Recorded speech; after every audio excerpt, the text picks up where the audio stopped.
नमस्कार, मैं अनिल कुमार। आज के सबसे बड़े सवाल में आप सभी दर्शकों का एक बार फिर स्वागत करता हूं। दर्शकों, आज मैं बात करूंगा अभिमुक्तेश्वरानंद पर। जी हां, माघ मेले के मौनी अमावस्या के दिन 18 जनवरी को स्वामी अभिमुक्तेश्वरानंद अपनी पालकी में संगम गंगा यमुना के पवित्र स्नान के लिए जा रहे थे। प्रशासन ने भारी भीड़ के कारण उन्हें पालकी से उतारकर पैर से आगे चलने को कहा, जिससे विवाद हो गया।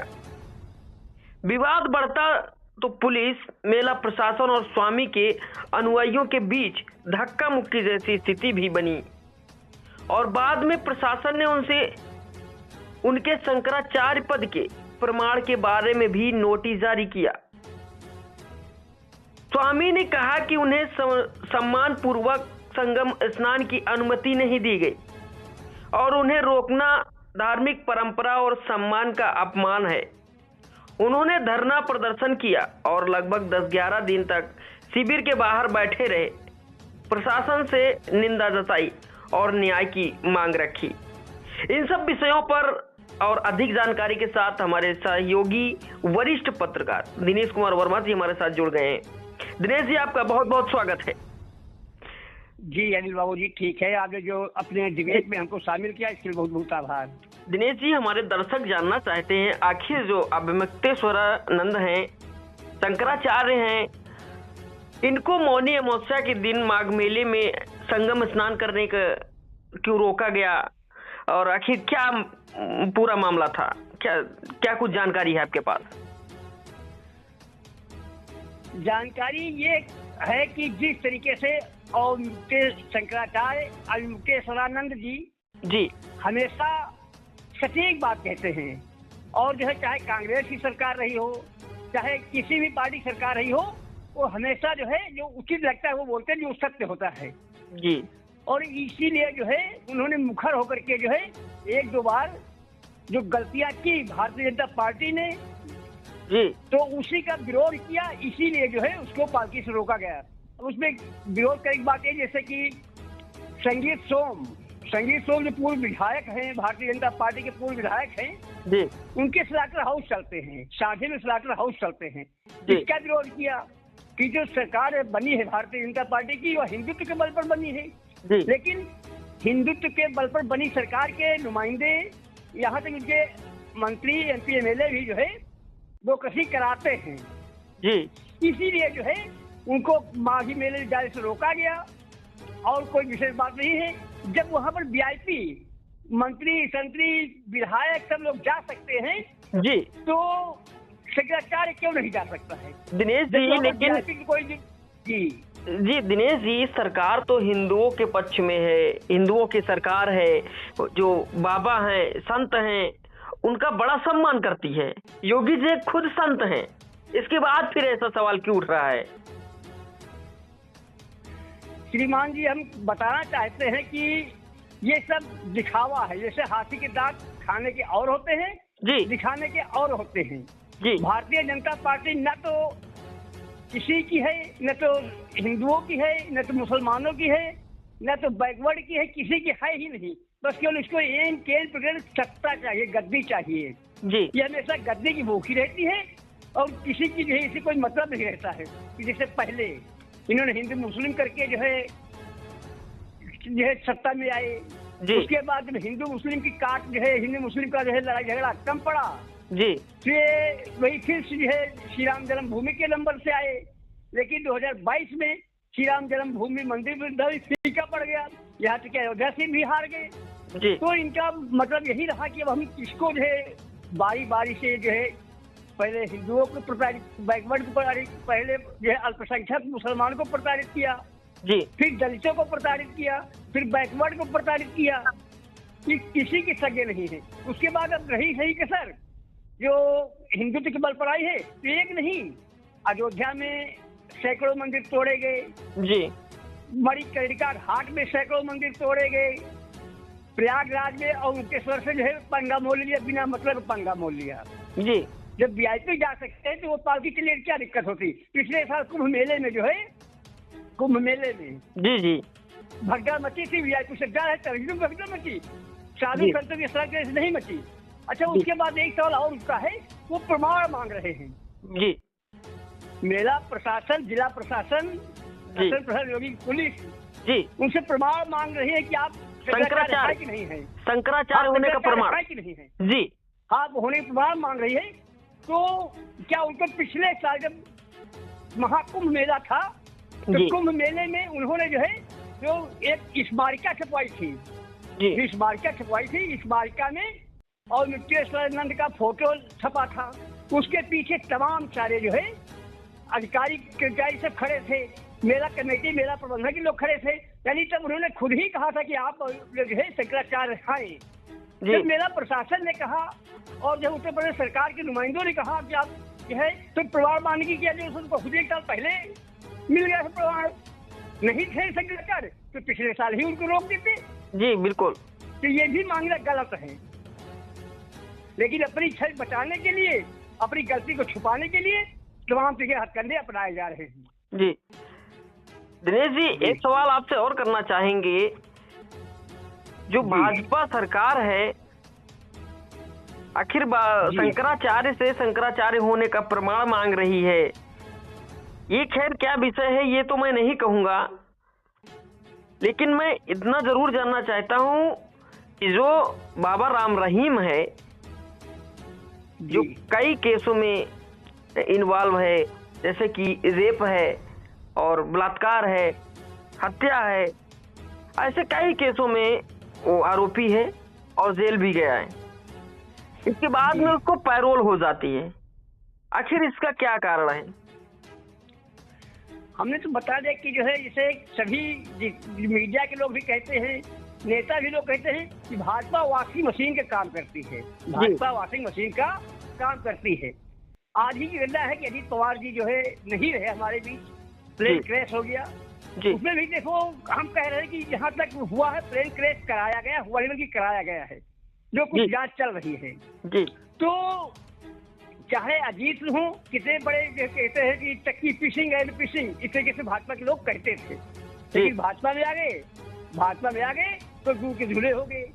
चाहे जो भी हो, चाहे साधु संत है, कोई भी राम रहीम पे एक बांगी भर है, राम रहीम हो, चाहे रामपाल हो, चाहे जो है क्यों क्या कहते हैं, चाहे जितने भी हो, सभी लोग जो है सब जो है दूर झूले हो जाते हैं। और जो भारतीय जनता पार्टी का विरोध करते हैं, वो चाहे नेता हो और चाहे कोई जो है राजनेता हो, चाहे गुरु हो, चाहे जो है शंकराचार्य हो, वो जहाँ उनका विरोध कोई करेगा, अच्छी बात कहेगा, तहाँ जो है उसको जेल में ठूस दिया जाएगा, ईडी CBI सब कुछ लगा दिया जाएगा, सच्ची संख्या उसके पीछे पड़ जाएंगी। एक बात बताएं, बहुत बड़ी बात है जी कि तमाम नेताओं के पीछे ईडी लगी, करीब 2200-2300 मुकदमे दर्ज हुए जी, लेकिन बाकी सब के सब बरी हो गए। केवल 5-6 केस केवल उंगलियों पर गिनने वाले केसों में फंसा, बाकी सब के सब बरी हो गए। इसको क्या कहा जाए? जहाँ हजारों केस दर्ज होते, 2-2-2.5 हजार केस दर्ज हुए जी, 22-23 केस दर्ज हुए, लेकिन उनमें से केवल 5-6 केसों में सजा मिली, बाकी सब बरी हो गए, शुरू नहीं जुटा पाए। तो इसका तो कहीं कहीं केवल बदले की राजनीति करते हैं, बाकी कोई विषय बात नहीं है। जैसे राम रहीम है, भाजपा की भाषा बोलते हैं, उनके पेरोल मिल जाता है जी, और जो बेगुनाह फंसे हैं वो जो है नहीं जो है उनको पेरोल मिलती है जी, मजा काट रहे हैं। अच्छा, एक बात और कहना चाहते हैं जी, अब की बार जो है भारतीय जनता पार्टी की जो उनके कोर वोट बैंक था, जैसे पंडित ठाकुर और सवर्ण समाज एक नया, हाँ, लेकिन जो एक नया बिल आया है भी जल्दी ही, हाल ही में यूजीसी पे यूनिवर्सिटी ग्रांट कमीशन जी, जो बिल आया है ना, इसकी वजह से सब नाराज है, जबकि ये कहीं कोई नुकसानदेह नहीं है। जो बड़े विद्यालयों में रैगिंग होती थी ना, रैगिंग जी, उसे बचने के लिए है कि हमेशा जो है ये ठाकुर ब्राह्मण लोग, बड़े लोग जो छोटे बच्चों को जो है छोटी जाति के लोगों को प्रताड़ित करते थे। तो ही स्कूल में जो है एक पोर्टल खुला है कि हाँ बच्चों को न्याय मिलेगा, इतनी सी बात है, बाकी कोई बात नहीं है। लेकिन उसके बावजूद भी जो है ये सब हो हल्ला मचा रहे हैं। मानवादी विचारधारा के लोग, मनुस्मृति मानने वाले, संविधान ना मानने वाले लोग इस्तीफा दे रहे हैं और सब कुछ करें, बाकी और कुछ नहीं है। काफी उसका विरोध हो रहा है दिनेश जी, और कई पार्टियां जो है उसके विरोध में उतर भी आई हैं मैदान में। जी, मांग कर रही हैं कि ये काला कानून वापस लिया जाए। ये गलत बात है जो है काला कानून। देखो, जब संविधान लागू हुआ था, डॉक्टर भीमराव अम्बेडकर ने कहा था जी कि हमारा संविधान दुनिया का सर्वोत्तम संविधान है, दुनिया का सर्वोत्तम संविधान है जी, और है भी। लेकिन उसके लागू करने वाले, उसका पालन करने वाले यदि सही ढंग से पालन नहीं करेंगे तो फिर दिक्कत होगी, हमारा सपना पूरा नहीं होगा। लेकिन उसको सही ढंग से लागू किया जाएगा तो हर एक व्यक्ति को न्याय मिलेगा, ये बात है। तो ये कानून भी है कि कानून भी से फायदा मिलेगा, सबको फायदा मिलेगा। यदि कोई बच्चा जूनियर है, यदि पंडित का बच्चा है और उसके साथ कोई सीनियर लोग भेदभाव करते हैं तो उसको भी न्याय मिलेगा। जैसे हरिजन एक्ट है, बहुत पहले से लागू है, दलित SC ST, लेकिन आज तक क्या दलितों पर अत्याचार बंद हुआ? नहीं बंद हुआ। और जितने भी केस लिखाए जाते हैं दलितों के, सब झूठे केस होते हैं जी। लेकिन जब कोई भी दलित से अन्याय होगा तो वो थाने तक जा ही नहीं पाएगा, जाता ही नहीं। इतना ज्यादा दबा कुचला है, दबाव उसमें इतना ज्यादा जो गरीब है दबा है, जा ही नहीं पाएगा। यदि कोई सवर्ण उसके ऊपर हाथ रख देगा तभी वो थाने तक जाएगा, तभी उसका जो है जाएगा ही नहीं। तो केवल अपने फायदे के लिए, अपना वोट बैंक मजबूत करने के लिए उनका साथ देते हैं और गलत दिखाते हैं। ये सही भी होगा तो उससे कोई पूछने भी नहीं जाएगा जी। आप जानते होंगे कि कोई सही केस होगा हरिजन का तो कोई भी नेता नहीं जाएगा, और जहाँ गलत होगा तो सभी नेता लोग दौड़ लेंगे। यही सब राजनीतिक मामला है, बाकी और कोई विशेष बात कुछ नहीं है। दिनेश जी, जैसे आपने अभी बात की SC ST आयोग की जी, यदि SC ST की जो मुकदमे होते हैं क्या वो 100% सही होते हैं? कभी सरकार ने इस पर विचार किया है? इस पर जो कानून है, इसको जो लागू हुआ है, इस पर कभी विचार उसने किया है कि ये सही है या गलत है?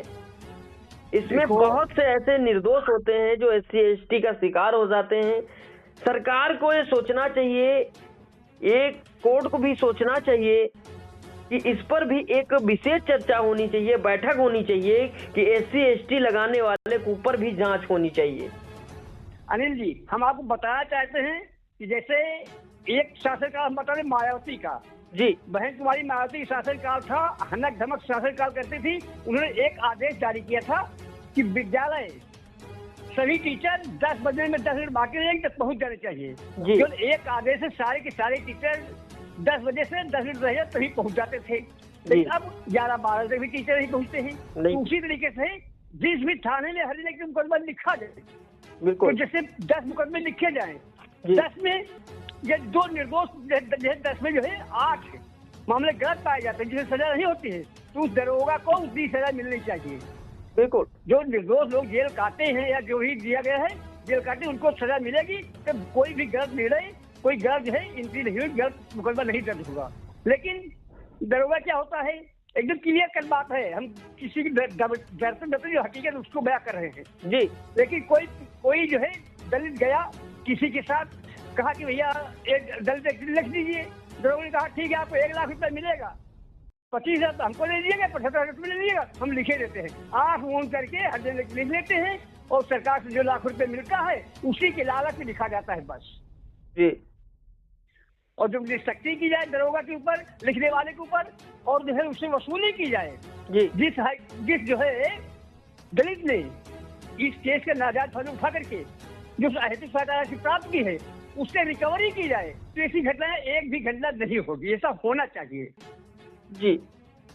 जी, बहुत बढ़िया। आप हमारे दर्शकों को बताने के लिए दिनेश जी, आपने बहुत सही बात कही है कि सरकार को भी इस पे सोचना चाहिए और माननीय न्यायालय को भी इस बात पे विचार करना चाहिए कि जो मुकदमे लिखे जाते हैं SC ST के, इस पर अगर वो मुकदमे सच साबित नहीं होते हैं, वादी मुकदमा फर्जी लिखाया है, तो उस वादी पर और उस दरोगा पर मुकदमा होना चाहिए, उसकी सजा उन दोनों को होनी चाहिए, ना कि उसका भरपाई सरकार करे। जैसे कि सरकार जी, जी। भरपाई कर देती है, SC/ST आयोग बना है, उससे मुकदमा लिखाने वालों को पैसा मिल जाता है और दरोगा को भी मिल जाता है। बहुत सही बात आपने कही। इस पे माननीय न्यायालय को विचार करना चाहिए और सरकार को विचार करना चाहिए। इन दोनों, यदि मुकदमा निर्दोष साबित होता है तो दोनों पर जी। सख्त से सख्त कार्रवाई होनी चाहिए। बहुत कार्रवाई बहुत होनी धन्यवाद चाहिए, दिनेश जी हमारे एक भी साथ जुड़ने के नहीं लिए। होगा। जी, जी। बहुत बहुत धन्यवाद दिनेश जी हमारे साथ जुड़ने के लिए।